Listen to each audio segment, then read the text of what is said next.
नहीं आ रहे थे। हम्म। हाँ, रिकॉर्डिंग रिकॉर्डिंग का इशू है। बहुत अच्छा। अरे ये रिकॉर्डिंग अभी ऑन कर दी, अभी प्रोग्राम कहाँ शुरू हुआ है? वो फिर अपना काटनी पड़ेगी।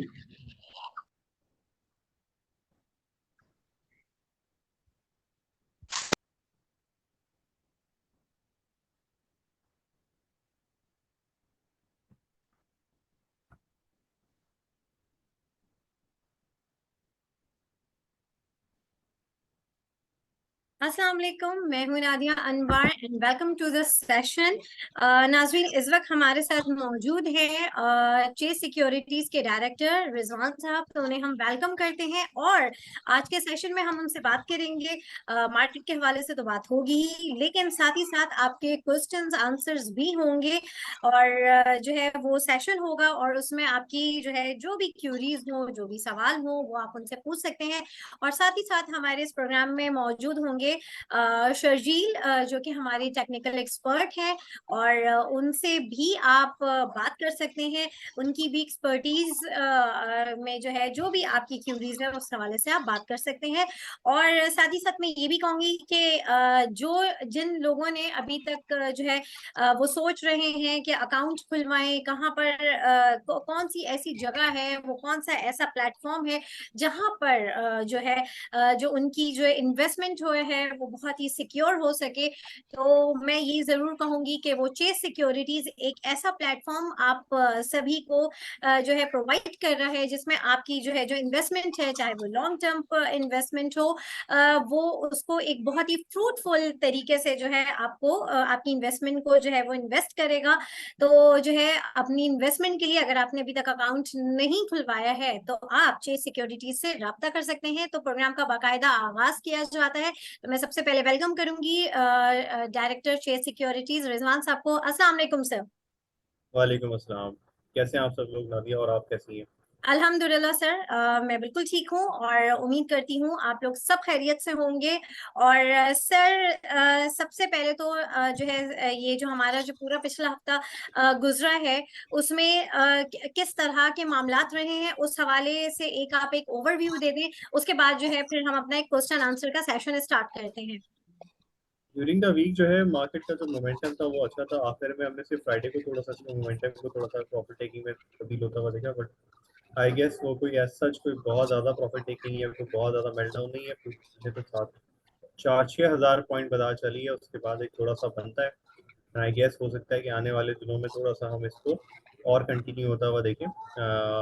आई guess which is a healthy thing for market. और हो सकता है कि मार्केट, देखिए मार्केट में ना कुछ चीज़ें हैं जो मार्केट को यहाँ से भी जो है ना डायरेक्टली किसी एक नए हाई पर 60,000 और 65,000 वगैरह के लेवल पर ले जा सकती है। उसमें सबसे बड़ा पुश इनका हो सकता है कि एक तो हमारा सक्सेसफुली IMF प्रोग्राम कंप्लीट हो गया है। दूसरा ये है कि अगर हमें कोई फ्रेंडली कंट्री से कोई इन्वेस्टमेंट की फॉर्म में या कुछ पैसे मिल जाते हैं for safe deposit sort of, I guess इस दफ़ा तो जो भी पैसे आएंगे वो किसी इन्वेस्टमेंट की फॉर्म में होंगे, चाहे वो PI की ट्रांजेक्शन के हवाले से हो, चाहे वो स्टीमल की ट्रांजेक्शन के हवाले से हो, या वो in the form of recording initial investment हो। तो उसकी वजह से हमें अपने आने वाले दिनों में अगर रिजर्व के नंबर बेहतर होते हैं तो हमें करेंसी थोड़ी सी स्टेबल होती हुई दिखेगी। क्योंकि अब तक जो है जो मार्केट में एक और अच्छी चीज़ हुई है वो ये हुई है कि ऑयल प्राइसेस जो है इंटरनेशनली काफ़ी अच्छा करेक्ट कर गया है। बट उसका सही इम्पैक्ट उसी वक्त होगा जब आपकी करेंसी भी उसको उसी तरह से सेलिब्रेट करे या एक लेवल पर रुक जाए। क्योंकि पिछले कुछ दिनों से हमने देखा कि इंटर बैंक में डॉलर मुसलसल ऊपर जा रहा था। और इन्फ्लेशन की जहाँ तक बात की जाए, या मार्केट की ओवरऑल बात की, मार्केट में जो आम तासुर है वो ये है कि आने वाले दिनों में दिसंबर में शायद जो है इंटरेस्ट रेट 2 से 3% घट सकते हैं। हमारी एज अ चेस सिक्योरिटीज ये फोरकास्ट नहीं है। हमें लगता है कि इन्फ्लेशन का नंबर अभी भी जो है हायर साइड पे ही होगा, और रह गया दिसंबर जनवरी के अंदर भी जाके ये नंबर कोई 23% 20% के पास होगा। फरवरी में हाउएवर हमें लगता है कि एक अच्छा डिप इन्फ्लेशन में आ सकता है बेस इफेक्ट की वजह से। तो वहाँ पर आप इंटरेस्ट रेट को घटता हुआ देख सकते हैं। और आई गेस वो टाइम होगा जिसमें शायद आपको एक सब्सटेंशियल इंटरेस्ट रेट कट दिखे। शायद वो 2-3% का हो सकता है। और फिर ओवर द पीरियड से हम भी एक्सपेक्ट कर रहे हैं कि आने वाले दिनों में ये इंटरेस्ट रेट ही और जो है ना मार्केट को की एक अपसाइड डायरेक्शन को और क्लियर करेगा। और पिछले वीक में हमने जो बताया कि नादिर ने स्टार्ट में कहा कि पिछले वीक का रिव्यू ज़रूरी है। उसमें हमने यही चीज़ मेंशन की कि पिछले वीक मार्केट अच्छी थी, तकरीबन तमाम सेक्टर ने परफॉर्म किया। कुछ हफ्तों वगैरह में, कुछ IPPs में हमने थोड़ी करेक्शन देखी, कुछ फर्टिलाइजर में हमने कुछ करेक्शन देखी, बट ओवरऑल मार्केट में सीमेंट में, कुछ टेक स्टॉक्स में, कुछ और सेलेक्टेड रिफाइनरीज में हमने एक अच्छा उसके अगेंस्ट मोमेंटम भी देखा। लोगों का रुझान एक सेक्टर से निकल के दूसरे में शिफ्ट हो देगा, which is a very healthy sign. क्योंकि पहले भी मार्केट जब आई गेस आज से 3-4 साल पहले जो नॉर्मल मार्केट मोमेंटम होता था, वो हम हमेशा देखते थे कि एक सेक्टर एग्जॉस्ट होता था, दूसरा करेक्ट हो रहा होता था, तो लोग उसको करेक्शन के बाद उसमें पोजीशन शिफ्ट कर लेते थे, और जिसमें ज़्यादा पोटेंशियल दिख रहा होता था फिर लोग उसमें चले जाते थे। सही। सर, अभी कमिंग वीक में आप क्या देखते हैं, किस तरह से मार्केट को आप देखेंगे? क्योंकि लास्ट वीक करेक्शन भी हुआ मार्केट में, जो कि एक्सपेक्टेड था, और इट्स अ हेल्दी साइन। आने वाले अभी इस वीक में आप क्या देख रहे हैं मार्केट को? मुझे लगता है आने वाले वीक में मार्केट ऑब्वियसली बहुत सारी जो चीज़ें हैं जो हमने स्टार्ट में डिस्कस की हैं, जिसमें आपका इंटरेस्ट रेट एक्सपेक्टेशन जो फौरन तो अभी फिलहाल नहीं होगा, दूसरा आपका ऑयल प्राइस, तीसरा आपका कोई इन्वेस्टमेंट के हवाले से कोई चीज़, या कोई सर्कुलर रेट रिलेटेड कोई खबर, और वही मार्केट में फर्दर ट्रिगर हो सकती है। बट मार्केट ऑल्दो हम ये बात अपने प्रोग्राम में कह चुके हैं कि मार्केट अभी भी, डिस्पाइट के मार्केट 7,000 पॉइंट बढ़ चुकी है, मार्केट अभी भी रिलेटिवली बहुत सस्ती है, अपने एवरेज पी मल्टीपल से बहुत सस्ती है, और अपनी यील्ड वाइज भी अभी बहुत सारे स्टॉक्स अभी भी 20-22% की यील्ड पे ट्रेड हो रहे हैं। तो ऐसा नहीं होगा कि अगर आपका इंटरेस्ट रेट आने वाले दिनों में तो 5-6% घट सकता है, 17%, 18% तक आ सकता है, तो उस सूरत में मार्केट आपकी यहाँ नहीं रहेगी। जो यील्डिंग स्टॉक्स हैं वो ऑब्वियसली अपने आपको उस हिसाब से एडजस्ट करेंगे। तो ये है आने वाली वीक में मुझे लगता है कि थोड़ा मार्केट में शायद कंसोलिडेशन हमें दिखे, और कुछ सेक्टर्स जो है हमें एक मिनट बोल दीजिएगा प्लीज। सही। अब यहाँ पर अब यहाँ पर जो है हम क्वेश्चन आंसर का सेशन स्टार्ट करते हैं। तो यहाँ पर सबसे पहले मैं मुश्तबा साहब को मैं कहूंगी कि वो अपना सवाल रेज कर सकते हैं जी। हाँ जी, रिजवान भाई, मैं शेल के बारे में पूछ रहा था कि शेल का क्या सीन है। मतलब इसका जो वाफी एनर्जी वाला जो आ रहा है, तो इसकी प्राइस अगर पोटेंशियली 200 की पाएगा कहते हैं, तो क्या 200 तक इसकी प्राइस आ सकती है, शेयर की प्राइस? सॉरी मैं मिस कर गया, मुश्तबा साहब से अपना सवाल प्लीज दोबारा पूछ लीजिएगा। मैं बेसिकली शेल के बारे में पूछ रहा था कि शेल की जैसे भी पोटेंशियल जो बिड लगाएगा वाफी एनर्जी के, कितने में वो बाय कर रहा है, तो अगर वो 200 तीन की दिसंबर तक के टाइम पीरियड है, उसमें जो है ना ये अपनी एवेल्यूएशन करके अपनी एक बिड प्राइस सबमिट कर देंगे इस एक्सचेंज को, तो कितने पे वाफी वैल्यू से ले रहे हैं, तो उसके बाद ही एग्जैक्टली उसको आपको पता चल जाएगा। दूसरी बात यह है कि अगर 200 रुपए की प्राइस आती है तो शायद यहाँ से अपसाइड इतनी नहीं बनती, तो शायद फिर जो है ना जब डील के पास ही परफॉर्म करेगा, अभी परफॉर्म नहीं करेगा, बल्कि हो सकता है थोड़ा करेक्ट होता है। बट अगर प्राइस को 250 रुपए आती है और यहाँ से 100 रुपए का जंप आता है, तो फिर ये शायद 212 तक जा सकता है। ये कल शर्जी से डिस्कशन भी हुई थी फ्राइडे को, उसमें हमारा ये व्यू था कि ये अपने 168 के बैंड को तोड़कर ऊपर काम करने के बाद इसने अपनी सपोर्ट के पास ही क्लोजिंग दिखाई है, तो पोटेंशियल इसमें जरूर है कि यहाँ से 212 हो सकता है। 196 इनिशियल 3 टारगेट है, 186, 200 और आई गेस 186, और फिर उसके बाद 212। बट अगर आप कहें कि डील की प्राइस क्या होगी, ये डील की प्राइस पोटेंशियली आज अगर शेल के आप कहें कि कोई कंपनी शेल जैसी जो 30 साल पुराना ब्रांड, पुराने एसेट्स के साथ आना चाहे, तो शायद उसकी प्राइस 250-300 रुपए से भी नहीं होगी, उससे ज्यादा होगी। शेल का एक बहुत बड़ा अच्छा नेटवर्क है, बट जो सुनने में बातें आई है बाजार में, वो ये सुनने में आई है कि ये समवेयर अराउंड 185 टू 190 या 200 के अराउंड डील हो रही है, और इसी की प्राइस की जो है प्राइस जो है मार्केट में रिवील होगी।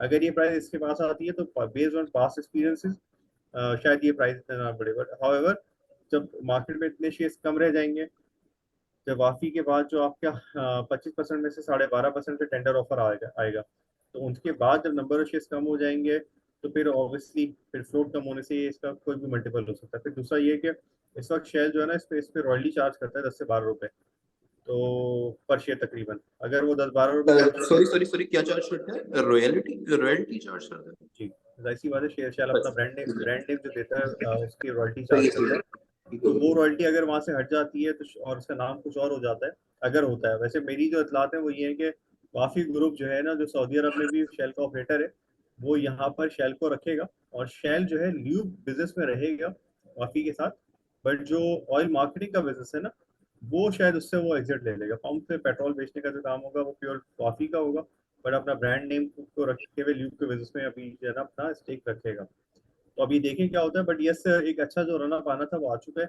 अब यहाँ से जो स्टोरीज थी, जो मार्केट में रिलेटेड स्टोरीज थी, वो मैंने आपके साथ शेयर कर ली है। मैंने आपको भी बता दी कि 3 तारीख तक इसकी अनाउंसमेंट आ जाएगी, उसमें आपको प्राइस रिवील हो जाएगी।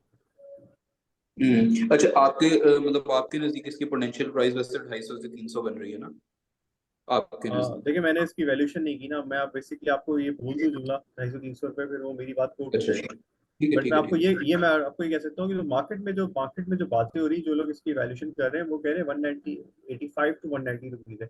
मेरा ये मानना है कि एसेट की प्राइस उस वक्त के हिसाब से वैल्यू रखी हुई है जब ये स्टॉक्स जो है अपनी बुक्स में उन्होंने रिवैल्यू नहीं करवाया था। तो अगर एक जगह जो उन्होंने स्टोरेज के लिए रखी थी, उसकी अगर वैल्यू अगर उस वक्त 250 मिलियन रुपए थी, मिलियन रखी हुई बुक्स में, तो आज अगर वो रिप्लेसमेंट जाते जाते तो 2.5-3 अरब 5 अरब की बुक वैल्यू पे शायद रिप्लेस होगी। तो पोटेंशियल जो है ना इसका, शायद जो है प्राइस का अगर होना चाहिए तो वो 250-300 रुपए भी हो सकता है। अब वो इवेल्यूएशन वाले क्या इवेल्यूएट करते हैं और शेल किस प्राइस पे एक्सेप्ट करते हैं, शेल इंटरनेशनल, ये डिपेंड करता है। अच्छा, दूसरा मैं ये पूछ रहा था कि आपने जो अभी दिसंबर वाली बात की है वाफी एनर्जी की, दिसंबर तक उनके पास टाइम है बिडिंग 3 के लिए? दिसंबर तक जो है ना वो नोटिस को रिवील करने के बाद उनका जो टाइम पीरियड होता है 60 डेज का प्राइस डिस्क्लोज करने का, वो शायद 3 दिसंबर है। 3 दिसंबर को वो ये प्राइस आ ये जाएगी। चीज मैं कहाँ पे देख सकता हूँ जो आप बता रहे हैं कि ये प्राइस? रूल्स एंड रेगुलेशन है, आप पीएसएक्स की साइट पे जाके सारी बायबैक के rules and merger and acquisition, या आई गेस टेंडर ऑफर की, जो ना टेंडर ऑफर की जो पीएसएस की रूल बुक है ना, उस पर जाके पढ़ लें। उसमें आपको लिखा होगा टाइमलाइन अच्छा वाइज कि ठीक हो गया टेंडर। पहली अनाउंसमेंट से लेके 30-60 दिन में टेंडर आएगा, फिर कितने दिन में जाके एक्सेप्ट होगा, कितने दिन में पब्लिक ऑफर आएगी, सारी चीजें लिखी हैं। ठीक हो गया डन, थैंक यू बहुत। जी, अब नेक्स्ट क्वेश्चन के लिए मैं नैयर साहब से कहूंगी कि वो सवाल कर सकते हैं जी। अस्सलाम वालेकुम। कैसे हैं रिजवान भाई, ठीक ठाक हैं? वालेकुम अस्सलाम नैयर भाई, आप कैसे हैं? शुक्र अल्हम्दुलिल्लाह।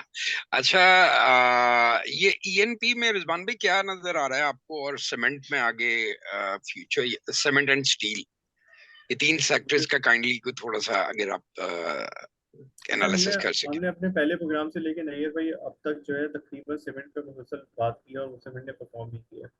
मतलब हमने जब रिपोर्ट लिखी थी फरवरी में, उस वक्त सीमेंट जो है आई गेस ट्रेड हो रहे थे 28 या 20 रुपए पे। मैपल लीफ था, वो वहाँ से बढ़ के 38 हो गया है। लकी की प्राइस बहुत अच्छी हुई है।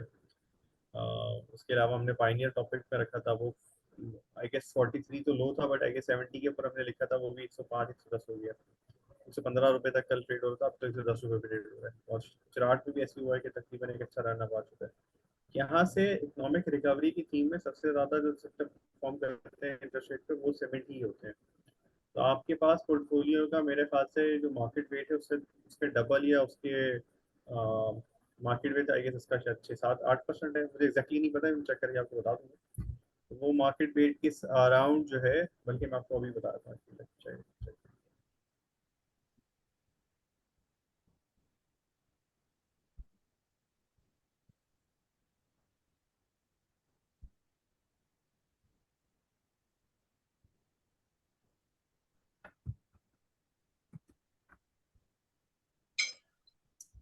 तो मैं आपको ना इस पे आपको इंशाल्लाह अपडेट कर दूंगा। अभी बेसिकली मुझे मिल नहीं रहा इसका जो मैं मार्केट डजंट वेट है मैटर। उसको, आई गेस इसको जो है ना डबल पे मार्केट वेट पे थोड़ा सा रख सकते हैं सीमेंट में। अब इसमें क्या लेना चाहिए, पॉली सीमेंट भी बिल्कुल लुक्रेटिव है, लकी सीमेंट भी थोड़ा करेक्शन पे है तो दे सकते हैं, मैपल ही दे सकते हैं। और कुछ छोटे सीमेंट है जो लिक्विड नहीं है, बट उसको भी देखा जा सकता है, जैसे आई गेस वरीवाल सीमेंट है। इस तरह के स्टॉक जिसमें अभी तक जिसमें को रन अप नहीं आया, उनको भी देखा जा सकता है। ठीक है, यहाँ पर थैंक यू। नेक्स्ट नहीं, मैंने सॉरी, मैंने जी थोड़ा सा ईएनपी और सॉरी, स्टील का थोड़ा सा आपसे एनपी वो किया एनपी एनपी के अंदर ये है कि एक जो प्राइस रन अप आना था ना वो आ चुका है। अब हमें लगता ये है कि यहाँ से फर्दर प्राइस रन अप की गुंजाइश है, पर दिसंबर की अर्निंग्स पे कितने कैश फ्लो इंप्रूव होंगे ना नैयर में, उसकी अर्निंग को देखते हुए ना फिर डेफिनेटली से मूव आएगी। बट यहाँ से भी इसमें 30-40% की दोनों एनपी इसमें जगह है, बीपीएल और ओजीटीसी के अंदर। स्टील के अंदर अगर आप स्पेसिफिकली बात करें, मुझे एक अच्छा रन अप आ चुका है। आई गेस इसके साथ जो है ना जब से सीमेंट परफॉर्म करेंगे, आपको स्टील के अंदर भी जो है ना एक रन अप आता हुआ दिखेगा। बट अभी तक जो है हमारे पास, क्योंकि डॉलर के रिजर्व और हालात की वजह से आने वाले दिनों में कुछ एलसीज खुलने में मसले मसाइल हो सकते हैं, तो उसकी वजह से अर्निंग जो स्टील की है वो थोड़ी सी जो है स्लगिश रहेगी compare to cements. But cements की अर्निंग में, सेल्स में आपको मेरे ख्याल से, क्योंकि अब तक वहाँ पे प्राइस अरेंजमेंट बहुत अच्छा रहा है और कोल की प्राइस भी रिलेटिवली अपनी जो पीक थी उससे काफ़ी घट चुकी है और अपने मेरे ख्याल से 120 के अराउंड हो रही, तो मेरे ख्याल से सीमेंट अपनी प्रेफरेंस ज़्यादा रखें। स्टील में अगर आप काम करना चाहें तो यहाँ से आप अभी भी थोड़ी करेक्शन पे आगा स्टील को देख सकते हैं, रीबार के अंदर मुगल स्टील को देख सकते हैं रीबार के अंदर। और आप अगर थोड़ा सा फ्लैट स्टील या जो है फ्लैट स्टील के अंदर जाना चाहते हैं तो यहाँ आप आयशा देख सकते हैं, आयशा स्टील। सही। मैंने जो है वैसे आपने जो बड़ा आउटस्टैंडिंग एनालिसिस किया था आगा का, तो आगा मैंने बाय किया हुआ बस ठीक और है। मैं उसको रख के देखिए अभी साइकिल जो है ना, अभी मैंने आपको शायद आपको फिर मेरी ये बात भी जरूर याद होगी कि मैंने आपको कहा था इस वक्त आपकी थीम के ऊपर डिपेंड करता है और आपके रिस्क एपेटाइट पे। आप वेरी जो मर्जी लेंगे आपको पैसे बनेंगे, क्योंकि मार्केट में अभी बॉटम से चीजें उठना शुरू हुई हैं, अभी किसी और किसी चीज का पीक नहीं लगा। Very right. अच्छा, आप कोई स्टॉक रिकमेंड करेंगे अभी करंट सिचुएशन के लिए? करंट सिचुएशन के लिए आई गेस दिसंबर की क्लोजिंग पे सारे बैंक बहुत सस्ते हैं। बैंक निफ्टी देख सकते हैं आप, यहाँ से एचएमबी देख सकते हैं आप, यहाँ से जो है अगर आप बैंकिंग में काम करना चाहते तो ये है मीज़ान है, एमसीबी बैंक है, यूबीएल बैंक है, ये बैंक्स मेरे ख्याल से काफ़ी सस्ते हैं। इसके अलावा आईपीपी का सॉरी ईएनपी में आपके सवाल के जवाब में मैंने आपको बता दिया कि 25% यहाँ से आप फेडा लगती है। सीमेंट में आई गेस आप जो है यहाँ से भी थोड़ी करेक्शन पे maple leaf, lucky cement, pioneer के अंदर बिल्कुल जा सकते हैं। और बाकी कुछ स्टॉक्स हैं जैसे पीएबीसी है, बड़ा बहुत गया है आई गेस। एयर लिंक बहुत बढ़ चुका है क्योंकि एयर लिंक की अर्निंग थी वो काफी परफॉर्म कर चुका है। अगर ये की करेक्शन आती है तो इसको भी देख सकते हैं। इवन इंटरलूप बहुत अच्छा स्टॉक है।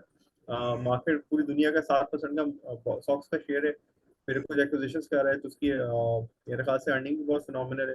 तो इंटरलूप को भी करेक्शन आती तो वो देखा जा सकता है।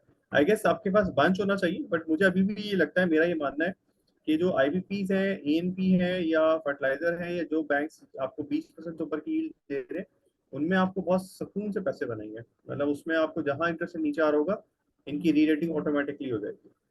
तो अभी भी जो मैंने इनिशियली आपको बताया एग्जाम कह सकती लास्ट वाली में, लास्ट में बताया था कि हफ्तों में ईफर्ट में, मीज़ान में, निशात पावर में, पीपीएलओजी में, इनमें आई गेस यील्ड और थीम ऐसी है कि शायद इसमें जो है आपके पैसे रिलेटिवली ज्यादा बने और सिक्योर बने। Very right. तो ये इंटरेस्ट रेट कम होने से बैंक्स पे कोई इफेक्ट नहीं है? पॉजिटिव ही, नेगेटिव तो नहीं है? नेगेटिव होता है ना। तो होपफुली ये, जी जी प्लीज आप बोलिए। इस्लामिक बैंक में ज्यादा होता है क्योंकि उनका बेसिकली ज्यादातर जो है ना उसका मिनिमम डिपॉजिट रेट नहीं है, और जैसे मीज़ान है उसके पास 49% जो है ना उसका करंट अकाउंट है। तो करंट अकाउंट का मतलब ये है कि मुझे पैसा तो मुफ्त का मिला और मैं उस पर कमा रहा हूँ 20-22%। ठीक है, तो अगर जो है आज मैं 20-22% कमा रहा हूँ और कल को वो इंटरेस्ट घट जाते हैं और मैं 15% कमाना शुरू करूंगा तो ऑब्वियसली एब्सोल्यूट नंबर में तो बढ़ जाएगा। एग्जैक्टली बट उसको ऑफसेट भी करते हैं। But expecting. उसको ऑफसेट करने में ये होता है कि दोस्तों आई गेस अच्छे बड़े बैंक है जैसे मीज़ान की हिस्ट्री है या बाकी लोगों की, अभी डिपेंड करता है कि कौन सा बैंक डिपॉजिट में कितना एफिशिएंट है। उसमें यहाँ पर हुआ है कि फर्ज करें आपका 6-7% से आपके निम्स होते हैं, नेट इंटरेस्ट मार्जिन कहलाते हैं, निम्स तो कॉन्ट्रैक्ट होंगे, बट उसके अगेंस्ट अगर आपने 14-15% से अपनी डिपॉजिट में ग्रोथ दिखा दी तो फिर वो मसला ऑफसेट हो जाएगा। Very right. Thank you very much, Rizwan bhai, for your precious time. Rizwan साहब अगर इजाजत दे तो क्वेश्चन कर सकता हूँ? जी आप अपना नाम बता दें। मेरा नाम सुहेल है, नादिया अनवर। ओके जी सुहेल साहब, अब अपना सवाल कीजिए। रिजवान साहब आपसे ये सवाल है कि जिस तरह से अभी आपने बैंक रिकमेंडेशन दी है बैंक्स की, ठीक है, मैंने ये कहीं पढ़ा था कि ये मतलब कि गवर्नमेंट की तरफ से इस तरह का कुछ आ रहा है कि पाकिस्तान के 5 बड़े बैंक जो है ना उनका जो प्रॉफिट है उस पे गवर्नमेंट को 40% का मतलब है कि अपना शेयर लेना चाह रही है। तो इस हवाले से कुछ कहिए क्या आप? अच्छा, दूसरा मेरा ये सवाल है, जिस तरह से आपने बताया है कि 2004 से आप मार्केट में हैं, तो ये रोल ओवर वीक में मार्केट कैसा परफॉर्म करती है और दूसरा अगर आप हो सके तो बता दें कि I ये guess तीसरा बल्कि दो सवाल आपके हो गए। कोई एक आखिरी नहीं, सवाल जैसे कर मैंने हाँ। आपसे पर्सनल कोई भी ऐसा सवाल नहीं किया, मैंने आपसे ये नहीं कहा कि मुझे ये बाइंग करनी है या मैंने ये बाइंग की हुई है। मैं सिर्फ नहीं, आप गुस्सा ना करें, मैं सिर्फ ये कहना चाह रहा हूँ कि सबको मौका मिल जाए ना। दो सवाल आपके हो गए, आई गेस आपका कोई और सवाल है तो वो करके फिर हम आगे चले जाते हैं। तो चले गए सुहेल साहब?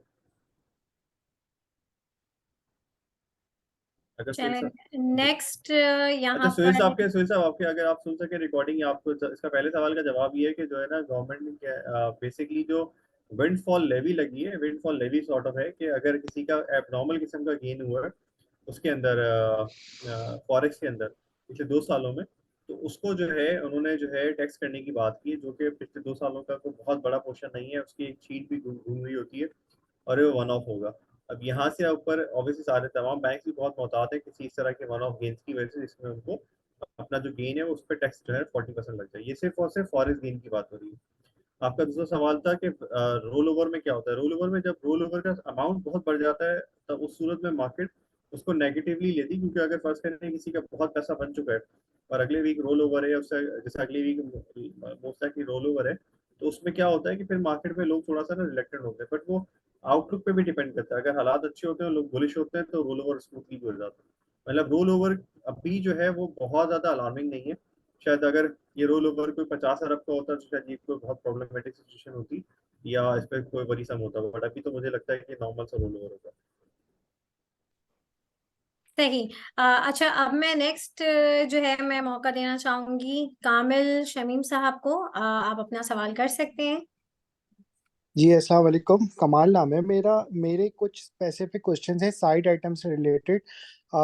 मैं केएसबी पम्प की तरफ कुछ तवज्जो दिलाने की कोशिश करूंगा। मैंने फाइनेंशियली इसको एनालाइज किया था, तो इसकी सेल्स इंटैक्ट है और इसकी डायरेक्टर्स रिपोर्ट के अंदर काफ़ी पॉजिटिविटी दिखाई गई है। आने वाले टाइम के अंदर पर्टिकुलरली एसआईएफसी और उसके जो वारसा के साथ जो और एग्रीमेंट्स हैं, K4 प्रोजेक्ट्स वगैरह हैं, और आने वाली जैसे गवर्नमेंट फॉर्म होने वाली है, तो नॉर्मली ये काफ़ी अच्छा एक्ट करता है उस एंगल से। और इसका सबसे बड़ा मसला फाइनेंसिंग कॉस्ट का है, जो कि 1.8 बिलियन की फाइनेंसिंग है, और वो तकरीबन 22 या 24 रुपए पर शेयर की अर्निंग का इम्पैक्ट लाता है। तो आप केएसबी पम्प को किस तरीके से देख रहे हैं, कंसिडरिंग लो फ्लोट आइटम और मार्केट अभी स्लोली अपने आप को एडजस्ट कर रही है और साइड आइटम्स में भी पिकअप आ रहा है। इसके अलावा मेरा सवाल फार्मा सेक्टर में आईबीएल हेल्थ केयर के सिलसिले में भी इसी तरीके का है, क्योंकि सर्ल रैली पकड़ रहा है, तो आईबीएल हेल्थ केयर का क्या आप देख रहे हैं उस एंगल से। और तीसरा, सॉरी, मेरा एक सिंपल सा सवाल स्टील सेक्टर के अंदर आईएनआईएल के ऊपर थोड़ा सा अगर आप अपना व्यू दे दें, तो कि क्या इसके बॉटम कहाँ पर है और किधर अच्छी बाय बनती है और लॉन्ग में कैसा चलेगा। Thank you. हमारे साहब, पहली बात तो ये केजी पम्प के हवाले से जो है आपने अपना जो एनालिसिस है सारा खुद दे दिया, तो मुझे इसमें बोलने की जरूरत नहीं। और आपने ये भी कह दिया कि बाकी साइड स्टॉक्स जो वॉल्यूम और चीज़ें पिकअप कर रहे हैं तो उसमें ये भी कर लेगा। तो मेरा ख्याल है कि आपने उसको SIFC और इकोनॉमिक रिकवरी थीम और आने वाले इलेक्शन में अगर नून लीग जो है विन करती है तो शायद उसकी तरफ आपका इशारा था कि अगर वो आती है तो ऑब्वियसली कंस्ट्रक्शन रिलेटेड जो भी चीज़ें होंगी उसमें इसका शेयर होगा, तो ऑब्वियसली परफॉर्म कर जाएगा। तो मेरा ख्याल है इसमें तो मुझे और, बल्कि आई गेस आपने और लोगों के लिए एक अच्छा एनालिसिस कर दिया, तो I am really thankful for you for this. और बाकी रह गई बात आपका दूसरा सवाल भी था सॉरी, जिसमें मैं आप आपको इंटरप्ट करूंगा। जी एनालाइज कर दिया है, तो आपका व्यू मतलब in line with my self है। एक तो मैं ये पूछना चाहता हूँ, और इस पे कुछ आप एड ऑन करना चाहेंगे अगर देखिए, आपका कुछ अपना। मैंने कंपनी को बेसिकली मैंने जाके जिस तरह से इसको डिटेल में नहीं पढ़ा, बट आप जो बात करें केजी में एक जमाने में अर्निंग भी अच्छी कर रही होती, तो इसका सारा का सारा ये हो गया, या जो है एक जमाने में CSAP, ये सारी की सारी इकोनॉमिक रिफॉर्म या इस तरह की जो ना चीज़ों से लिंक होते हैं कि जैसे एक जमाने में हम लाहौर इस्लामाबाद गैस पाइपलाइन की बात सुनते थे, CSAP 150 रुपए का होता था, आज 40 रुपए का है, कॉन्ट्रैक्ट नहीं है और चीज़ें नहीं है। इसी तरह से केजी पंप है, वो भी बेसिकली यही चीज थी कि जब ऑर्डर बुक होती है तो ये परफॉर्म कर रहे होते हैं।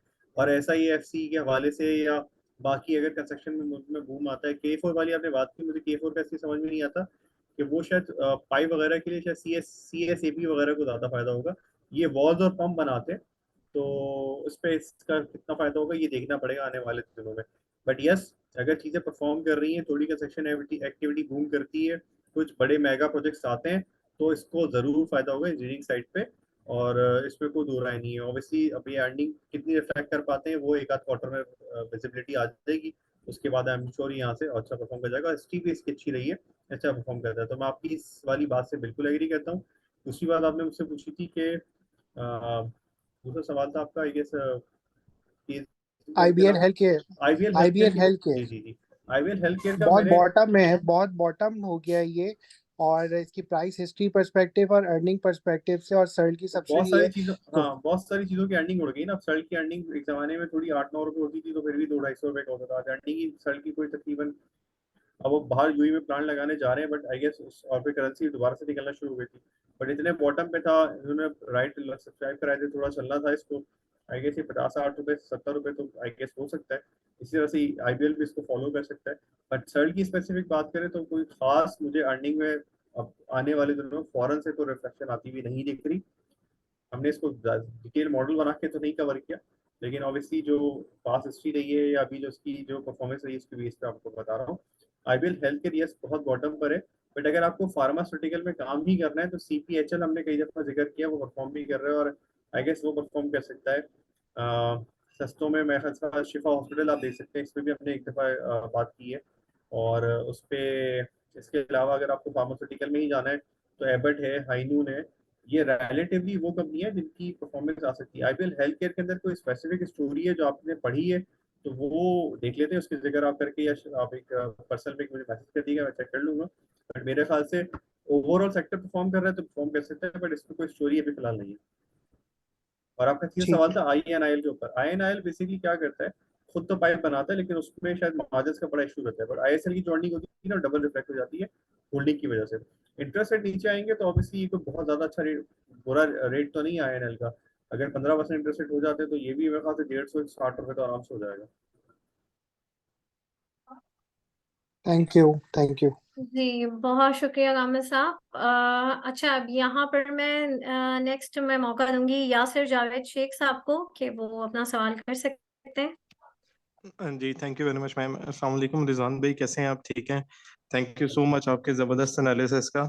अच्छा, आईपीएल हेल्थ केयर का मैं एडिशन कर दूं कि 20% बोनस टैक्स हुआ है, तो वो ऑलरेडी 25% गेन कर गया अभी अपने बॉटम से, 25 to 30%। मेरा ख्याल है जिन भाई को शायद अभी आइडिया नहीं कि उनका 20% बोनस टैक्स हुआ हुआ है, अभी 20% बोनस मंडे को आ जाएगा उनको। ये एक अच्छा पॉइंट है आपका। मेरा मकसद ये कि बहुत सारी कंपनी है जिसकी हमने एयरलिंक आइडेंटिफाई किया था 20-22 रुपए पे। एयरलिंक अब जी 56 रुपीज हो गया, 8-9 रुपए की अर्निंग इसमें आ सकती है तकरीबन। क्वार्टर इसको ये क्वार्टर 32 रुपए का आ रहा है।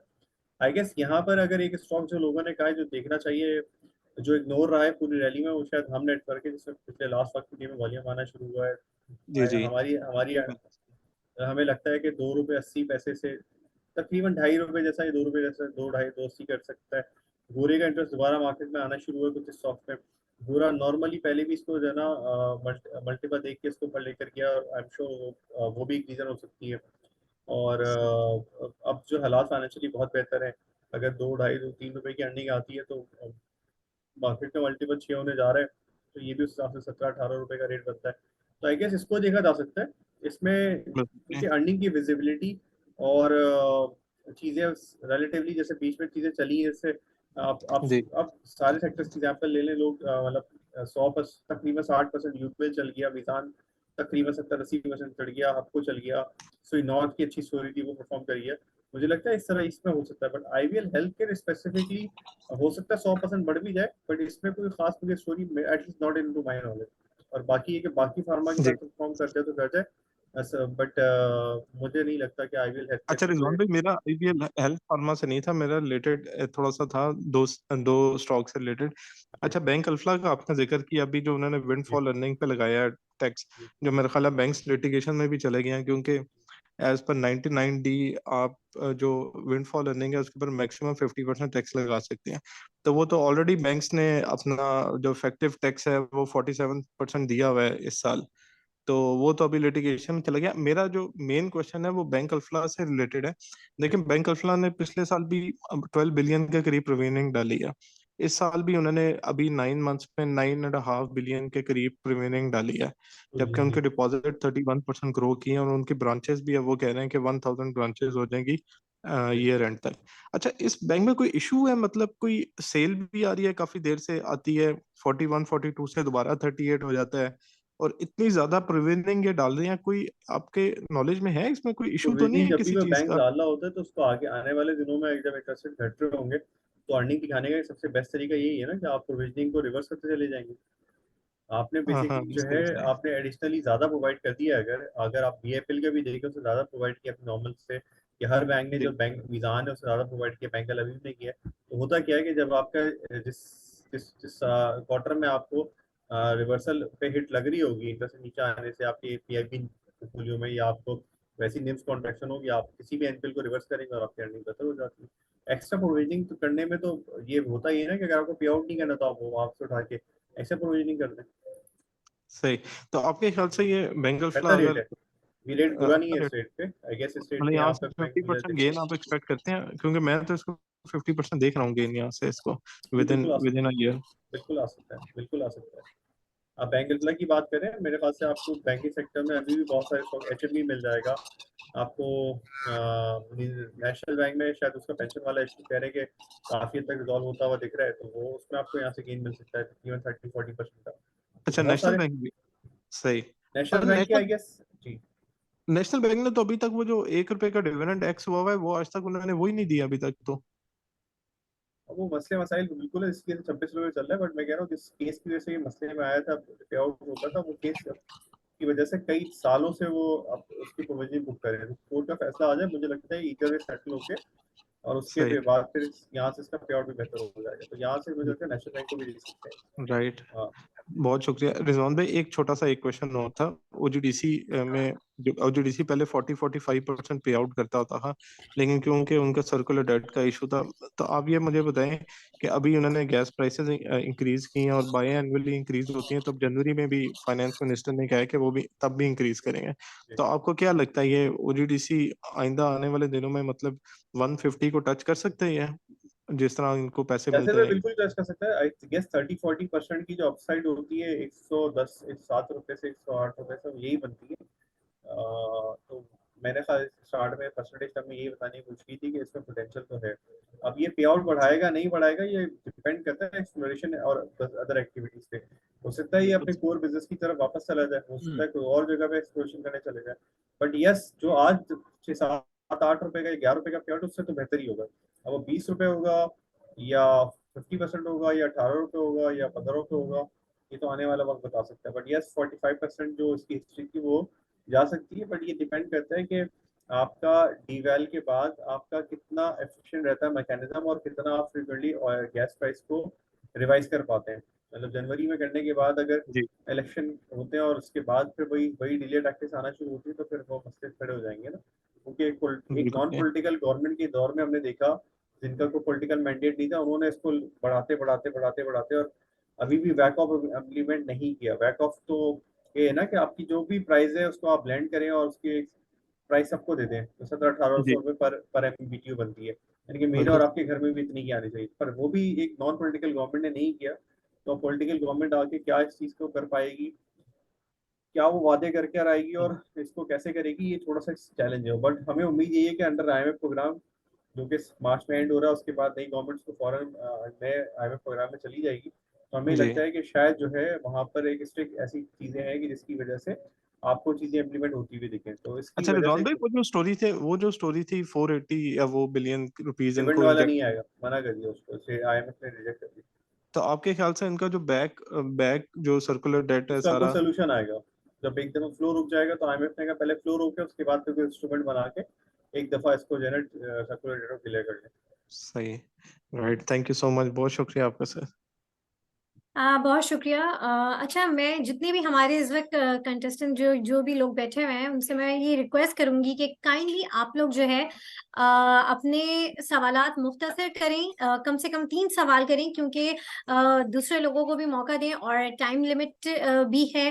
तो जो है, और नेक्स्ट मैं मोहम्मद अली साहब को कहूंगी कि वो जो है अपना सवाल कर सकते हैं जी। अस्सलाम वालेकुम रिजवान साहब, मोहम्मद अली बात कर रहा हूँ। मेरा आपसे सवाल ये है, इस वक्त जो मार्केट का इंडेक्स है 57,000, तो आप क्या गाइड करेंगे, राय देंगे कि आगे, जैसे तो नॉर्मली करेक्शन क्यों लगती है मार्केट में इस वक्त? ये आप सवाल करते जाए, मैं एक साथ आपके सवाल से जवाब दूंगा। हेलो, दीदी आप सवाल करते रहे, मैं आपका सवाल कंप्लीट होने में जवाब दूंगा। मार्केट में मुझे इस वक्त करेक्शन ड्यू लगती है, जैसे लास्ट फ्राइडे की मार्केट भी देखी है। मैं शॉर्ट में बात करना चाहूँगा आपसे। एक तो मुझे ये पता है आगे मार्केट का सिनेरियो क्या बनता है। नंबर 2, मुझे रिफाइनरी और आईटी सेक्टर का थोड़ा ध्यान दें प्लीज। अच्छा अली साहब, करेक्शन वाली जहाँ तक चीज़ है उसमें करेक्शन बिल्कुल हो सकती है, but in a long run, in a time duration of 6 month to 1 year market net net तेजी लगती है। अब आपकी सेक्टर एलोकेशन डिपेंड करता है। इस पूरी रैली में सीमेंट ने परफॉर्म नहीं किया, आप सीमेंट परफॉर्म कर रहे हैं, तो अब ये डिपेंड करता है कि उस करेक्शन में भी आपको फायदा होगा या नहीं होगा, या आपने जो चीज़ बेची है वो नीचे मिलेगी नहीं मिलेगी, ये बड़ा सब्जेक्ट सवाल है। तो लगता ही है कि यस करेक्शन हो सकती है और शायद 1000-1500 पॉइंट मार्केट करेक्ट हो जाए अगर होना होगा। वरना मार्केट में आप ये फोकस रखते हैं कि लॉन्ग रन में 6 महीने साल भर में अगर तेजी है, तो आप अगर अपनी इन्वेस्टमेंट से बाहर आते हैं और फिर री इन्वेस्ट करने का मौका नहीं मिल पाता नीचे, तो फिर ऐसा ना हो कि आप मार्केट मिस कर जाए। पहले सवाल का जवाब ये। दूसरे सवाल का जवाब ये है कि आईटी सेक्टर, इसमें हमें शुरू हमेशा से सिस्टम, उसके बाद एवेंसियन और ऑक्टोपस, ये 3 कंपनियां बेहतर लगती हैं। सिस्टम की अर्निंग विजिबिलिटी बेहतर है, डॉलर बेस्ड अर्निंग है, और 95% जो प्रॉफिट है वो रेवेन्यू जो आता है वो बाहर से आता है। तो ये कंपनी जो अच्छी ग्रोथ दिखा रही है। इसके अलावा कुछ एवेंसियन और ऑक्टोपस में भी हमें लगता है कि यहाँ से बेहतरी आ सकती है। बाकी जो 2 कंपनी है टीआरजी नेटसोल, उस पर थोड़ा सा आइडिया नहीं है। तो परफॉर्म करती हैं, अर्निंग्स आती हैं, बट उससे कंसिस्टेंसी और जो है ना इतनी खास है नहीं। ऑल्दो एवियन में और ऑक्टोपस में भी नहीं है, बट ये काम जो कर रही है उसको फिर भी मेजर करना या उसके कॉन्ट्रैक्ट को ट्रैक करना रिलेटिवली आसान है। टीआरजी और नेटसोल में थोड़ा सा आपको इश्यूज ही रहते हैं कि ये चीज़ों को फिगर आउट करना। रिफाइनरी का सवाल था। रिफाइनरी पे हमने एक छोटा सा किया था कि ATRL, आई गेस ये आप अपना प्रोग्राम दोबारा बात देखिएगा, कोशिश करें कि जो सवाल हम पुराने प्रोग्राम में दे चुके हैं ना उसको रिपीटेशन ना करें। ATRL और PRL के अंदर जो है ना 2 रिफाइनरीज हैं जिसमें हमें लगता है, क्योंकि ATRL के कैश बहुत है, तो अगर एक्सपेंशन अनाउंस करना चाहें तो अपने इंटरनल कैश पे लोन की अगर बाहर से अरेंजमेंट कर लेते हैं तो वो अपनी एक्सपेंशन आराम से कर सकते हैं। पाकिस्तान रिफाइनरी से परफॉर्म कर रहे हैं कि जब अभी GRM gross refinery margin higher side पर है, तो ATRL और PRL के अंदर जो है लगता ये है कि ये चीज़ कंटिन्यू रहेगी और आने वाले दिनों में इसकी अर्निंग और बेहतर रहेगी, तो यहाँ से प्राइस परफॉर्मेंस आती है। बट अगर एक्सपेंशन पे जाते हैं तो बड़े राइट्स आ सकते हैं, इसकी वजह से उसके बाद GX होने के बाद शायद वहां से ज्यादा परफॉर्म ना करते हुए दिखें। अगले सवाल भी करते हैं। ठीक है, thank you so much Mohammad Ali sahab. अच्छा, यहाँ पर मैं जितने भी हमारे लोग हैं उन्हें मैं ये कहूँगी कि जो भी आप लोग हमारे प्रीमियम ग्रुप का हिस्सा बनना चाहते हैं, तो जो है बॉटम में दिए गए नंबर पे जो है आप कांटेक्ट कर सकते हैं, और जिससे जो है आपकी इन्वेस्टमेंट को बहुत ही जो है एक पॉजिटिव और एक बहुत ही हेल्पफुल मिलेगा, क्योंकि यहाँ पर हमारे साथ जो है हमारे एक्सपर्ट्स होते हैं जो कि आपको गाइड कर सकेंगे। और जो है इसी के साथ ही यहाँ पर मैं जो हमारे नेक्स्ट है फारूक साहब, मैं उनको कहूंगी कि वो आप अपना सवाल कर सकते हैं जी। अस्सलाम वालेकुम रिजवान साहब, फारूक बात कर रहा हूँ। रिजवान साहब एक चीज़ बस क्लियर कर दीजिएगा, मैं निशात पावर लिमिटेड को देख रहा था इन्वेस्टिफाई पे, तो वहाँ पे वो शरिया कंप्लाइंट नहीं है, तो जब मैंने इसका देखा डेट रेशो तो वो तो बहुत ही कम है, तो क्यों ये शरिया कंप्लाइंट की कैटेगरी में नहीं आ रहा? बस ये सवाल था मेरा। सर ये सवाल का जवाब आपको मीज़ान की केस के मीज़ान जो इंडेक्स फॉर्मुलेशन होती है ना, उसके नीचे एक और शीट आ रही होती है, उसमें मिल जाएगा। उसमें आप जब उसमें ना स्टैटिक के नीचे लिखा होगा कि क्या रीजन है, आप वहाँ जाके पढ़ सकते नहीं हैं। और या फिर हिलाल आप काइंडली वैसे काइंडली आप बता सकते हैं कि इन्होंने क्या क्या काफी डेट फाइनेंसिंग की हुई है आपकी नॉलेज में हो? नहीं वो नहीं, निशात पावर ने शॉर्ट टर्म लॉन्ग टर्म दोनों वो डेट उतारे में। अब इसमें क्या रीजन है, उसने या तो इन्वेस्टमेंट अपनी जो है उठा के किसी PIB में की होगी, शॉर्ट टर्म इन्वेस्टमेंट, उसकी वजह से होगा। बट अदरवाइज जो है ऐसा हो नहीं सकता, क्योंकि इसकी लॉन्ग टर्म और शॉर्ट टर्म बोरिंग तो मेरे ख्याल से ना होने के बराबर है। तो मतलब इसका ये तो ऐसी चीज है, ये आप कहाँ बता रहे थे, कहाँ देखना है? मिजान की मीज़ान वेबसाइट पे? अगर आप PSS की साइट पे जाके मीज़ान आप शरिया स्टॉक्स स्क्रीनिंग लिखेंगे तो आपके पास एक पूरी शीट आ जाएगी। उसमें आपके पास वो लिखा भी होगा, क्योंकि वो जो KMI 30 इंडेक्स होता है ना, उसमें तो 30 कंपनी होती है, बाकी 200 की शीट भी होती है। फिर दूसरा एक हिलाल करके है, हिलाल जो सर्टिफाई करता है हिलाल इन्वेस्टमेंट शायद, तो वो बेसिकली जो है ना मीज़ान के लिए भी स्टॉक सजेस्ट कर रहा होता है या उसके ऊपर वर्किंग कर रहा होता है। तो ये दो कंपनीज है जो बना रही होती हैं और BSE साइट पे अवेलेबल है। बाकी ऑब्वियसली ये चीज़ अवेलेबल है, तो आप जाके वहाँ देख सकते हैं कि इसकी क्या रीजनिंग है। डायरेक्ट करके ना वो रीजनिंग भी देते हैं। ठीक है, थैंक यू सर। नहीं, बहुत शुक्रिया फरूक साहब। नेक्स्ट जो है वकास साहब, आप अपना सवाल कर सकते हैं जी। जी अस्सलाम वालेकुम। पहला सवाल तो मेरा रिजवान साहब से है। अच्छा सर, मुझे ये पूछना था कि एक टाइम पे कितने सेक्टर्स के अंदर इन्वेस्ट करना बेहतर होता है, यानी आप मोर देन 3 सेक्टर्स को चूज करें या फिर एक टाइम पे एक ही सेक्टर में इन्वेस्ट करें तो वो आपको फेवर करेगा। और दूसरा सवाल मेरा जो है वो शर्जील साहब से है। सर इंडिकेटर्स हैं इसके लिए वो टेक्निकल एनालिसिस के लिए, तो कोई से 2 इंडिकेटर्स आप काइंडली बता सकते हैं कि जिनको जो है वो अगर ऑब्जर्व किया जाए तो आप एनालिसिस कर सकते हैं कि मार्केट जो है वो किस साइड पे आपको लेके जा रही है। So thank you very much sir. आपके पहले सवाल का जवाब ये है कि आप बेसिकली अपने जो भी सेक्टर में इन्वेस्ट करना चाहते हैं जिसकी आपकी ग्रिप अच्छी है या आपको वो सेक्टर समझ में आता है एज अ बिजनेस वाइज, आप उसमें अपनी इन्वेस्टमेंट करें। ज़रूरी नहीं है कि आप मार्केट के हर सेक्टर में जाके इन्वेस्ट करें। दूसरे सवाल का जवाब भी मैं ही देता हूँ, मुझे इस पर थोड़ा सा लगता है मैं शायद बेहतर बता सकूँगा। आप बेसिकली किसी तकरीबन कोई 700 या 800 इंडिकेटर्स है इस वक्त जो है ना टेक्निकल के अंदर, जो आप अगर किसी भी SCStrade.com किसी भी वेबसाइट पे investify.com पे investing.com पे जाते हैं तो वहाँ मिल जाते हैं। अगर आप किसी भी एक 4 5 6 के बारे में चाहें तो पढ़ें और पढ़ने के बाद उसको अप्लाई करें और फिर आपको देखें कि आप किस में कमांड हासिल करके बेहतर रिजल्ट बना रहे हैं। क्योंकि टेक्निकल एनालिसिस एक सब्जेक्टिव स्किल है। हर बंदा हर बंदे की रिजल्ट और चीज़ें आउटकम होती, जहां मुझे सपोर्ट लग रही होगी वहाँ शदीद हो सकता है रेजिस्टेंस लग रही हो और किसी और टेक्निकल एनालिस्ट को रेजिस्टेंस लग रही हो। तो ये चार्ट एक सब्जेक्टिव स्किल्स है। आप इसको ओवर द पीरियड जितना आप इसको प्रैक्टिस करते जाएंगे किसी 2 4 5 टूल के साथ जो आपको सूट करते हैं, आप उतना ही अपनी जो है ट्रेडिंग स्किल्स को, क्योंकि चार्ट ज़्यादातर यूज़ किए जाते हैं शॉर्ट टर्म ट्रेडिंग या कोई एक ट्रेंड को फोरकास्ट करने के लिए, तो उसको आप बेहतर करते चले जाएंगे। और आई गेस फंडामेंटली आपको जो कंपनी समझ में आती है, ये ऐसा ही है जैसे आप स्टॉक मार्केट में लोग नॉर्मली आते ही सिर्फ इसलिए कि ले लें और कल बेच दें, वरना ये ऐसे ही है जैसे कि आपने आज एक दुकान खोली है और आप दुकान जो है अपने सारे पैसे लगाए थे और फिर सारा टाइम उसी को देते हैं।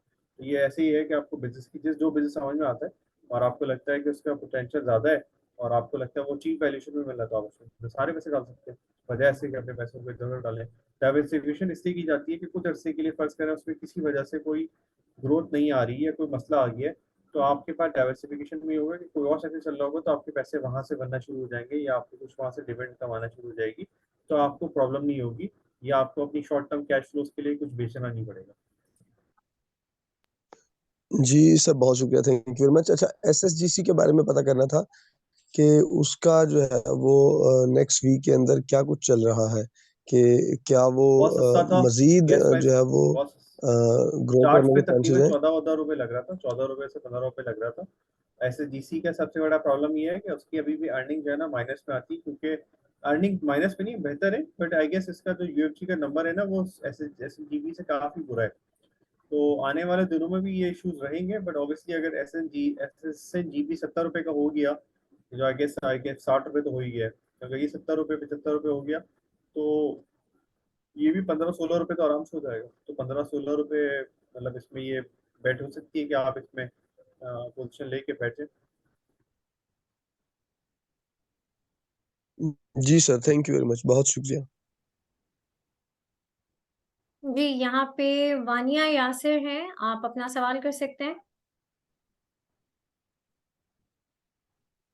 सॉरी, ये मेरा नेम गलत हुआ है, मैं मुश्तबा बात कर रहा हूँ।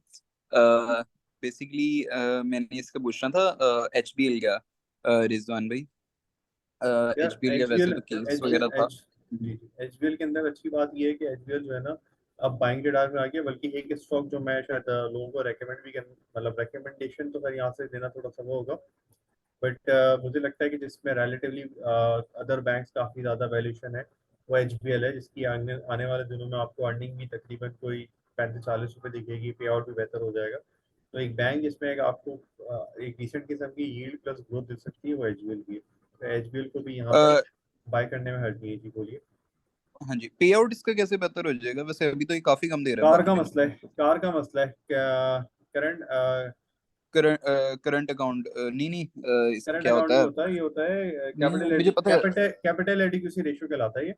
हाँ कैपिटल हाँ जी, हाँ एडिक्वेसी, जी, capital capital adequacy adequacy ratio जो है रेशियो। ना, इसका जो बेसिकली केस आया था उसकी वजह से इसको जो है ना डेट पड़ी थी लॉस की, कैपिटल एडिक्वेसी उड़ गई जिसकी, अब अच्छा, बेहतर हो रही है, तो आने वाले दिनों में इसका पे आउट बेहतर हो जाएगा। कैपिटल एडिक्वेसी होती है ना कि जहाँ कैपिटल कैपिटल आपका हो रहा होता है, ज्यादा से ज्यादा स्पेंड हो रहा होता है, ऐसी है ना? कैपिटल एडिक्वेसी रेशियो होती है कि आपके पास कैपिटल कितना पड़ा हुआ है, उसके अगेंस्ट आपने एडवांसेस जो दिए हैं उसका रेशियो निकलता है कि आपने जो है अच्छा आपका वो कितने परसेंट है। नॉर्मली जो बैंक्स में होता है वो 11-12% पे होता है, जो कुछ अच्छे बैंक हैं वो हम्म, 16-17% पे भी होता है, बट एक उनका कितना बेर होता 16-17% भी होता है। है? ये ज्यादा रिस्की हो जाता है ना जितना ज्यादा होता है, आई थिंक जितना ज्यादा होता है उतना उतना मजबूत होता है। उतना मजबूत होता है। जितना आपका कार ज्यादा है उतना आपका जो है ना इन्वेस्टर्स के लिए अच्छा है कि अगर कोई हिट आएगी तो उसमें वो कार को बर्दाश्त करता है, बफर होता है एक तौर अच्छा, अभी इसका कार थोड़ा सा रिकवर कर रहा है, ऐसी है? कार बेहतर हो रहा है और बेहतर हो जाएगा। सही हो। अच्छा, और वैसे ही वैल्यूएशन के अंदर भी आई थिंक बैंक्स के अंदर अच्छा, और बेहतर है। दूसरा बैंक काफी जो सस्ता है वो फैसल बैंक है। यहाँ पे मुझे वो आपको बता कैसा रहे लगता हैं या मुझे पूछ रहे हैं? है? नहीं नहीं, मैं पूछ रहा हूँ अच्छा कि अच्छा। आपको कैसा लगता है? मुझे तो वैसे सस्ता लग मुझे रहा है, लेकिन मुझे लग आपको रहा है कैसा कि लगता 10-11 रुपए की अर्निंग्स तो आ जाएगी। अब पे है? आउट पे डिपेंड करता है कि 4-5 रुपए के लोग एक्सपेक्ट कर रहे थे पे आउट आ जाए, पे आउट ने भी डिसअपॉइंट किया और कह रहे हैं कि फुल ईयर पे भी शायद जो है ना अर्निंग के साथ पे आउट 1-1.5 रुपए का ही होगा, तो उस पर तो मुझे लगता है कि यही कहीं रहेगा, कोई खास परफॉर्मेंस नहीं आएगी। बट 11 रुपए की अर्निंग पे सही। फोर्टी फोर की बुक वैल्यू पे रिलेटिवली सस्ता है। नहीं इतना मतलब, वैसे इसकी इतनी मतलब लो प्राइस क्यों है फिर? मतलब पे आउट वगैरह भी दे रहा है ये, बिल्कुल भी मतलब इस तरह भी नहीं है ना कि जीरो पे आउट्स दे रहा है, फिर भी ये इसके अंदर सब कैपिटल गेन है ही नहीं। ये तो फिर सारे मार्केट पार्टिसिपेंट को समझाना पड़ेगा कि ये वाला स्टॉक सस्ता क्यों महंगा क्यों। तो फ्री मार्केट कॉन्सेप्ट है ना, अगर किसी को नहीं समझ में आता बीओपी की 3 रुपए 80 पैसे की अर्निंग है, बीओपी नहीं चलता, तो मैं नहीं बीओपी। खैर वो तो है ही कचरा। चलें, सही सही हो ये गया। अब आप कचरा कह रहे हैं ना, बट बैंक तो बैंक है ना, one of the largest bank है। आई गेस आप कह रहे हैं, बट मैं कह रहा हूँ कि ये जो चीज है ना, ये तो मसला है कि आपको जो चीज समझ में आ रही है वो अगर अच्छी होगी तो इवेंचुअली वो जो है ना लोगों को समझ में आएगी। मीजान 89 रुपीज में ट्रेड करा था ना इसी साल में, आज 140 रुपए पे है, तो जो अच्छी चीज होगी वो इवेंचुअली लोगों को नजर आएगी। 79 का और 70 रुपीज का ओजी था, आज 115 का है, तो आई गेस ये पाइनियर की बात कर ले, 43 से उठ के 115 हो गया। तो बहुत सारे स्टॉक्स हैं जहां पर वैल्यूएशन होती है, और इसी को कहते हैं कि जब आपको चीज समझ में आ रही है आप ले लें, इवेंचुअली लोगों को समझ में आ जाएगी अगर उसमें अर्निंग और पोटेंशियल होगा तो। हाँ, इवेंचुअली सारे बैंक्स ग्रो करेंगे तो ये भी कर जाएगा। मतलब उनकी वैल्यूएशन ग्रो करेगी। चलें, सही हो गया, थैंक यू थैंक यू। बहुत बहुत।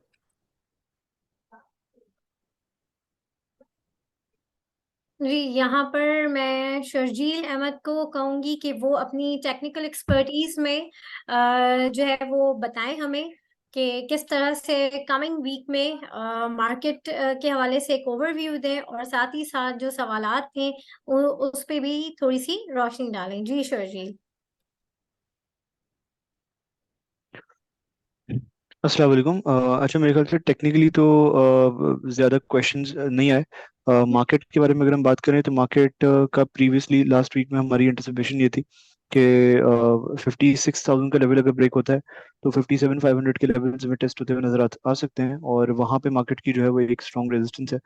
तो वहाँ पे अगर मार्केट एग्जॉस्ट करती है तो थोड़ी बहुत करेक्शन वगैरह भी नजर आ सकती है। तो वही हमने देखा कि मार्केट ने शुरू हफ्ते के शुरू में जो है वो एक रैली पोस्ट करी, अपने मोमेंटम को कंटिन्यू करा। उसके बाद हफ्ते के आखिरी दिन फ्राइडे को जो है प्रॉफिट टेकिंग भी होती हुई नजर आई, और 57,500 का जो एक रेजिस्टेंस एरिया था उसको मार्केट एज सच जो है वो क्रॉस नहीं कर पाई। वहाँ पे थोड़ी बहुत एग्जॉस्शन नजर आई। उसमें हमने ये भी देखा था कि थर्सडे फ्राइडे को जो प्राइस एक्शन हुआ था टॉप पे, उसमें हमने जो छोटा टाइम फ्रेम है उसमें हेड एंड शोल्डर की फॉर्मेशन भी देखी थी। तो वो एक बेरिश पैटर्न है, तो उसकी वजह से भी फ्राइडे को जो है वो, क्योंकि उसका ब्रेकडाउन हुआ था तो वहां से सेलिंग वगैरह नजर आई।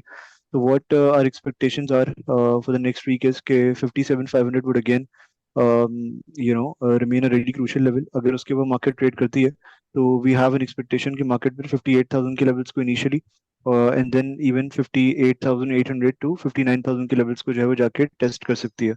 हैविंग सेड दैट, ये प्राइस एक्शन पे हमने हमारी ऑब्जर्वेशन है। दूसरी चीज ये है कि अगर इसके इंडिकेटर्स को देखें जिसमें आरएसआई वगैरह आता है, तो as per RSI is is very heavy right now, बहुत ओवरहीटेड है। तो एज पर दैट वी आर एंटिसिपेटिंग कि थोड़ा बहुत मार्केट को कंसोलिडेशन में भी अगर जाती है तो थोड़ा कूल डाउन हो जाएगा इंडिकेटर, उसके बाद फिर अपनी रैली को कंटिन्यू कर सकती है। तो करेक्शन और consolidation is due, but on price action as yet कोई बहुत ज्यादा स्ट्रॉन्ग हमें इंडिकेशन नहीं मिल रही है कि रिवर्सल हमें होता हुआ नजर आ सकता है। तो लेवल्स वाइज 57,500 के ऊपर अगर मार्केट कंसोलिडेट करती है, सस्टेन करती है, तो फिर हम अगले टारगेट्स वगैरह सेट कर सकते हैं। एंड टुवर्ड्स डाउनसाइड 56,000 के लेवल जो है वो would act as a crucial support level. सही, thank you so much Sharjeel. आपने अपनी टेक्निकल एक्सपर्टीज में कमिंग वीक के हवाले से एक ओवरव्यू दिया। और यहाँ पर मैं रिजवान साहब से भी यही कहूँगी कि कमिंग वीक में आपको क्या लगता है कि कौन से सेक्टर्स जो है वो परफॉर्म करेंगे। जैसे कि आपने कहा कि बैंकिंग सेक्टर जो है, चूंकि क्लोजिंग है दिसंबर, तो बैंकिंग सेक्टर अच्छा रहेगा। बट कमिंग वीक में और मजीद कौन से सेक्टर्स हैं जो आपको लगता है कि जिनकी परफॉर्मेंस काफी अच्छी होने वाली है? Thank you Nadia. I guess इसमें मार्केट थोड़ा सा अगला वीक रोल ओवर भी है, तो थोड़ा सा मार्केट अपने आप को वैसे भी कंसोलिडेट करती है हमें दिखेगी। बट यस, अगर आपको कहीं करेक्शन पे या कहीं डिप पे कोई चीज़ ऑयल एंड गैस में होगी, पीपीएल में कोई चीज़ अच्छी लगती है, वहाँ वो देखा जा सकता है। बैंक्स में I guess HBL, bank Alfalah और करेक्शन पे आई गेस मीज़ान को देखा जा सकता है। इसके अलावा जो है सीमेंट के अंदर एक रैली हमने देखी, और अगर इंटरेस्ट रेट देखने जा रहे हैं तो हमने 2009 से 2015 की रैली में देखा ही है कि लोगों के जो पैसे बने थे या मार्केट ने परफॉर्म किया था, उस सीमेंट ने अच्छा परफॉर्म किया था। तो इसी तरह की कोई चीज़ सीमेंट में भी अगर कोई करेक्शन आती है तो सीमेंट में भी देखा जा सकता है। और इसके अलावा जो है फिलहाल तो हमें ये लग रहा है कुछ स्टील पे कुछ अच्छे स्टॉक्स हैं, जिसमें आई गेस आगा स्टील है, या जो है कोई करेक्शन पे अगर कहीं मुगल वगैरह पे कोई एंट्री पॉइंट बन सकता है तो उसको भी देखना चाहिए। तो बाजार का मोमेंटम अक्रॉस द बोर्ड हमें लगता है, और कुछ चीज़ें जो मैंने अभी अपने में हाईलाइट की वो जरूर उसको करेक्शन पे या डिप पे देखना चाहिए। सही। जितने भी हमारे जो लोग थे जो जो हमारे सेशन का हिस्सा थे, उन सबका बहुत शुक्रिया। और उम्मीद करती हूँ कि आप लोगों की जितने भी जो क्यूरीज रही होंगी उसके आपको जो है जवाब बहुत अच्छा मिल गया होगा। और जो हमारे मेहमान थे रिजवान साहब जो कि शेयर सिक्योरिटीज के डायरेक्टर हैं, उनका बहुत बहुत शुक्रिया आपके वक्त का sir, thank you so much. और साथ ही साथ जो हमारे टेक्निकल एक्सपर्ट हैं शर्जील अहमद, वो भी पूरे सेशन हमारे साथ रहे। और जो है उनकी भी जो एक ओवरव्यू था मार्केट में कमिंग वीक के हवाले से उन्होंने दिया। और आप सभी का बहुत शुक्रिया। और इंशाल्लाह इस सेशन क्वेश्चन जो है वो चैट में भी रहेगा वैसे। Yeah, I have also a question. I have. Could you please अच्छा, allow me to यहाँ ask? जी जी बिल्कुल आप कर सकते हैं। और यहाँ पर मैं एक बात ये भी कहूंगी कि ये हमारा सेशन जो होता है, इसमें आप कोशिश क्या करें कि अपने क्वेश्चंस जो हैं वो वॉइस में आप करें, रिटन हम नहीं देखते हैं, ठीक है? तो रिटन में क्वेश्चन ना किया करें। जी सर, आप कर सकते हैं क्वेश्चन। जी मेरा नाम है अयाज, मैं जर्मनी में हूँ। तो मेरा रिजवान साहब से ये क्वेश्चन है कि फार्मा सेक्टर को आप कैसे देखते हैं, और उसमें पर्टिकुलरली जो सर्ल है, क्या उसमें अब पोजीशन टोटली ऑफलोड कर देनी चाहिए? What is your opinion? And secondly मेरा क्वेश्चन जो है वो शजील भाई से है, to to switch the account from my broker to with Chase Security. I am अगर मेरी वहां पे फिजिकल प्रेजेंस नहीं है, मैं यहाँ से जर्मनी से, क्या ये it is quite possible for me to do this? Thank you. जी, सेल के हवाले से सवाल है, उसमें मैं आपको ये बता सकता हूँ कि सेल का मुझे फंडामेंटली तो कोई बहुत बड़ा शिफ्ट आता हुआ नहीं दिखा। तो वैसे कि यूएई में कंपनी स्टार्ट करने जा रहे थे, मुझे लगता है कि सेल के अंदर आप स्लोली ग्रेजुअली अपनी पोजीशन को लिक्विडेट कर सकते हैं। बट इसमें ये है कि एक बुल रन है, तो सेल के अंदर 700 रुपये फ्राइडे को अच्छी मूव आई थी, तो बजाय से कि आप एक साथ इसको डंप करें, इसको आप स्लोली हर अपटिक पे 2-3% के अपटिक पे इसको ट्रिम कर लें। इसमें कोई मेरे नॉट इनटू माय नॉलेज की कोई बहुत बड़ा मेजर शिफ्ट आने वाला है इन टर्म्स ऑफ अर्निंग, क्योंकि अभी रिसेंटली इसने राइट किया था। राइट के बाद वैसे भी अर्निंग डायल्यूट होती है, तो मुझे लगता है कि अर्निंग के फ्रंट पे तो मेजर सरप्राइजेस नहीं होंगे। जहाँ तक रह गया अकाउंट खोलने के हवाले से, चेस सिक्योरिटीज में आप अकाउंट खोलना चाह रहे हैं तो उसमें आपकी फिजिकल प्रेजेंस की कोई खास जरूरत नहीं होती है। आप बेसिकली कुछ सर्टेन चीज़ें हैं वो आप शर्टील को या मुझे प्रोवाइड कर दीजिएगा, तो हम उसको जो है प्रोसेस करके आपका अकाउंट खुलवा देंगे। और इवन अगर आप आरटीए के थ्रू आना चाहते हैं तो उसका भी एक अलग प्रोसेस है, उसमें एज आपका नाइक को कुछ चीज़ें चाहिए होंगी, वो हम आपके साथ, आप हमसे आंसर शेयर करें, हम आपको उस पर प्रोसेस करवा देंगे, या फिर अगर आपको अपना लोकल अकाउंट मूव कराना है उसमें भी हम आपको हेल्प आउट कर देंगे। मेरा नंबर भी आपके पास शर्जील को मिल जाएगा, और शर्जील से आप राब्ते में ही, तो उनको ऐसा इशू नहीं है, हम करवा सकते हैं। थैंक्स जी अ लॉट। आपका नंबर मेरे ख्याल से मेरे पास है, मैं आपको इंशाल्लाह जो ना हम्म, सेशन के बाद कांटेक्ट करता हूँ। Okay, thank you very much. Thank you sir. जी, यहाँ पर किसी और का कोई सवाल जो करना चाहे आप कर सकते हैं। अब हमारे पास ज्यादा टाइम तो नहीं है, लेकिन बहरहाल आपका के सवाल हमारे लिए बहुत इंपॉर्टेंट है। कोई करना चाहेगा सवाल? चले जी, यहीं पर हम सेशन को एंड करते हैं, और मैं एक बार फिर अपने मेहमानों का शुक्रिया अदा करूंगी, और जितना भी इस सेशन में हमारे साथ जो लोग मौजूद थे उनका भी बहुत बहुत शुक्रिया। और जी, डायरेक्टर चेस सिक्योरिटीज रिजवान साहब, आपका बहुत शुक्रिया, और शर्जील अहमद जो कि हमारे टेक्निकल एक्सपर्ट हैं, आपका बहुत शुक्रिया कि पूरे सेशन आप हमारे साथ रहे, और हमारे जितने भी लोग थे उन सबको आपने जो है बहुत अच्छे तरीके से उनकी जो क्यूरीज थी उसके जवाब दिए। इसी के साथ ही आज के सेशन का इख्तिताम करेंगे। इस सेशन में इंशाल्लाह आप लोग सबसे नेक्स्ट वीक दोबारा मुलाकात होगी। तब तक के लिए अल्लाह हाफिज। और इसी के साथ ही मैं ये भी बताऊं कि हमारा डेली सेशन होगा मार्केट के बाद, जो कि जिसमें हमारे साथ जो है डायरेक्टर चेस सिक्योरिटीज रिजवान साहब हमारे साथ मौजूद होंगे। तो वो भी आप देखें, वो भी आपके लिए बहुत ही उम्मीद करती हूँ बहुत ही फायदेमंद और बहुत ही फ्रूटफुल साबित होगा। तो इसी के साथ ही अपनी होस्ट नादिया अनवार को इजाजत दीजिए, इंशाल्लाह फिर मुलाकात होगी। अल्लाह हाफिज। थैंक यू रिजवान भाई।